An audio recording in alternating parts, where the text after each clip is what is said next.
Assalamualaikum warahmatullahi wabarakatuh. Perkenalkan, nama saya Nasila Gane Hesti. Baiklah, saya akan menjelaskan mengenai apa sih itu etika dalam berbisnis. Nah, etika bisnis sendiri itu adalah prinsip dan standar mengenai perilaku dalam profesional. Nah, hal ini itu mencakup tentang kejujuran, keadilan, tanggung jawab sosial, dan juga transparansi. Nah, mengapa sih pentingnya kita itu mempelajari etika bisnis?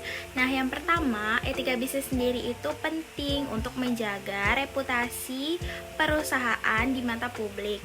Yang kedua juga, ini sangat berkaitan, yaitu jika reputasi perusahaan buruk di mata publik, tentunya akan membuat keraguan atau ketidakpercayaan pelanggan terhadap perusahaan.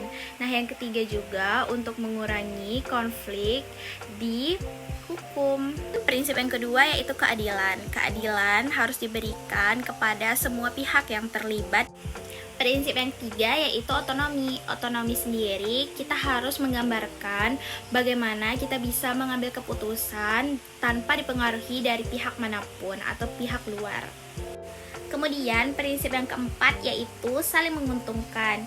Jadi prinsip ini itu harus saling menguntungkan kepada semua pihak yang terlibat.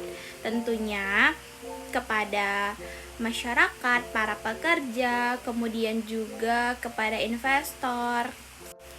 Nah, prinsip yang kelima yaitu integritas moral. Nah, prinsip ini itu seperti kita mengambil keputusan berdasarkan dengan pertimbangan dari nilai-nilai moral. Terdapat beberapa kasus dari etika bisnis. Nah, ya, kasus pertama yaitu kasus yang dilakukan oleh perusahaan Matthew. Nah, perusahaan ini itu yang memproduksi mainan-mainan anak. Nah, salah satunya itu kan boneka Barbie.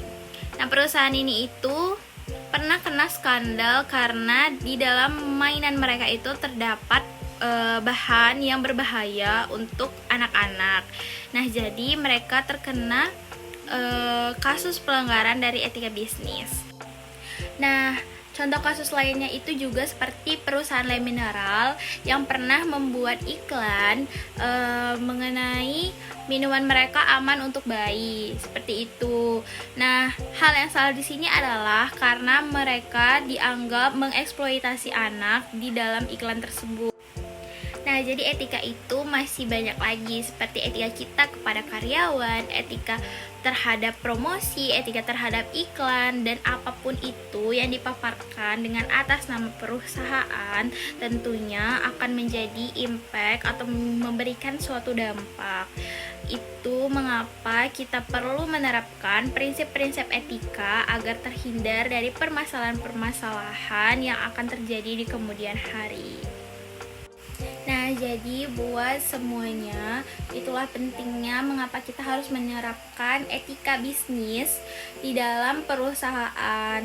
Dan juga bukan hanya etika dalam berbisnis, tapi juga etika di dalam kegiatan sehari-hari, di dalam lingkungan, agar kita juga terhindar dari masalah dan dari dampak. Karena penilaian orang itu sangat penting terhadap individu, terhadap perusahaan dan lingkungan sekitar. Sekian, terima kasih.